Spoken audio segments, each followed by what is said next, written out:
자, 지난 주말 트럼프 전 대통령이 정말 여러 발언들을 쏟아냈죠. 이게 이번 주 미국 증시의 방향을 결정할 아주 중요한 변수가 될 것 같은데요. 그 한마디 한마디가 어떤 파장을 몰고 올지 지금부터 그 핵심을 한번 제대로 파헤쳐 보겠습니다. 그래서 우리 모두가 가장 궁금해하는 질문은 바로 이거겠죠? 트럼프의 이런저런 약속들로 떠들썩했던 주말이 지났는데 과연 시장은 오를까요? 아니면 내릴까요? 모든 이야기의 시작은 바로 이 한마디였습니다. 경제를 살리기 위해 셧다운을 끝내겠다. 이 선언 하나가 시장을 짓누르던 불안감을 싹 걷어내고 엄청난 기대감을 불어넣기 시작한 거죠. 자, 그럼 구체적으로 어떤 발언들이 시장 분위기를 이렇게 확 바꿔놓았을까요? 지난 주말 동안 시장에 이 낙관론을 불지핀 결정적인 움직임이 딱 세 가지가 있었습니다. 지난 주말에 시장의 기대감을 키운 세 가지 핵심 신호, 시간 순서대로 한번 보시죠. 먼저 트럼프가 셧다운 끝내겠다고 하면서 가장 큰 위험 요소를 완화시켰어요. 여기에 재무부가 셧다운 이거 정말 심각하다고 경고하면서 빨리 해결해야 한다는 분위기를 만들었죠. 그리고 마지막으로 의회에서 단기 예산안 처리될 것 같다는 소식이 들려오자마자 선물 시장이 바로 들썩이기 시작했습니다. 이 세 가지가 정말 절묘하게 맞아떨어지면서 이제 정치적 불확실성이 끝나가는구나 하는 아주 강력한 신호를 시장에 준 겁니다.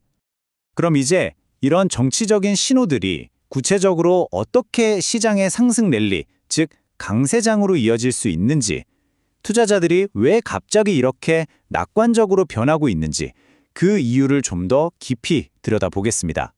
시장 상승을 전망하는 근거로 전문가들이 상승 삼각형 구조라는 말을 많이 쓰는데요. 이게 뭐냐면 세 가지 핵심적인 힘이 딱 모여서 주가를 아주 강하게 밀어 올리는 그런 구조를 말하는 겁니다. 그럼 그 세 가지 힘이 도대체 뭘까요? 그 세 가지 기둥은 바로 이겁니다. 첫째, 셧다운 해결. 둘째, 12월에 금리를 내릴 거라는 기대감. 그리고 마지막으로 연준이 시중에 돈을 걷어들이는 양적 긴축을 이제 그만둘 수 있다는 희망. 다시 말해 유동성이 회복될 거라는 거죠.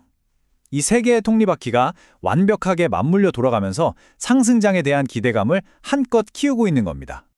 그리고 12월 금리 인하에 대한 기대, 이거 그냥 막연한 희망이 아닙니다. 이미 채권 시장을 보면 답이 나와요. 시장 참여자들은 60%가 넘는 확률로 금리 인하 가능성을 이미 가격에 다 반영하고 있습니다. 시장이 먼저 움직이고 있다는 아주 확실한 증거죠. 이렇게 좋은 분위기 속에서 시장 상승을 이끌어갈 걸로 보이는 섹터는 단연 기술주, 금융주, 그리고 소비재 관련주입니다. 셧다운이 풀리고 돈이 돌기 시작하면 가장 먼저 혜택을 볼 분야들이 바로 여기니까요. 하지만요, 마냥 종아할 수만은 없습니다. 균열 잡힌 시각을 위해서 이 상승 흐름을 한순간에 꺾어버릴 수 있는 중요한 위험 요인 세 가지도 반드시 짚고 넘어가야 합니다. 시장의 발목을 잡을 수 있는 잠재적인 악재도 세 가지가 있습니다. 첫째, 셧다운 협상이 생각보다 길어질 수 있다는 위험. 둘째, 중요한 경제지표 발표가 늦어지면서 시장의 불확실성이 커지는 문제. 그리고 가장 중요한 마지막인데요. 금리 인하를 간절히 바라는 시장과 아직 신중한 연준 사이의 그 생각 차이가 너무 크다는 겁니다. 지금 백악관과 연준의 상황을 보면 정말 동상이몽이라는 말에 딱 맞습니다. 트럼프는 당장 금리 내려! 라고 소리치고 있는데 연준은 아직 아무것도 결정된 거 없다고 딱 선을 긋고 있죠. 바로 이 기대와 현실 사이의 충돌, 이게 이번 주 시장의 변동성을 폭발시킬 수 있는 가장 큰 뇌관이 될 수 있습니다.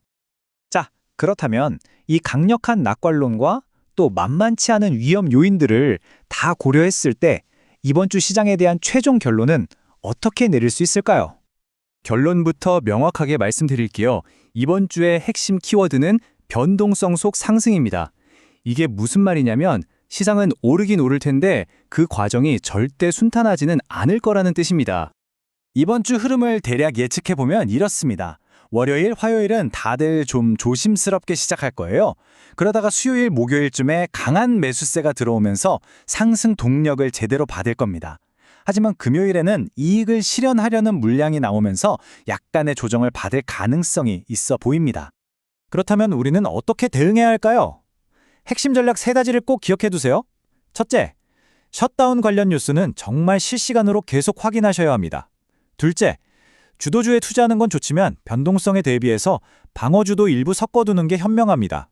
마지막으로 단기적인 등락보다는 트럼프와 연준의 큰 싸움, 이 장기적인 구도에 더 집중하는 것이 중요합니다. 자, 이번 분석을 마무리하면서 마지막으로 이 질문을 던지고 싶습니다. 과연 이번 주에 우리가 보게 될 상승이 시장의 체력이 근본적으로 회복되는 진짜 반등일까요? 아니면 단순히 정치적인 기대감에 기댄 일시적인 설탕 효과에 불과할까요? 그 답은 앞으로의 시장이 직접 보여주겠죠.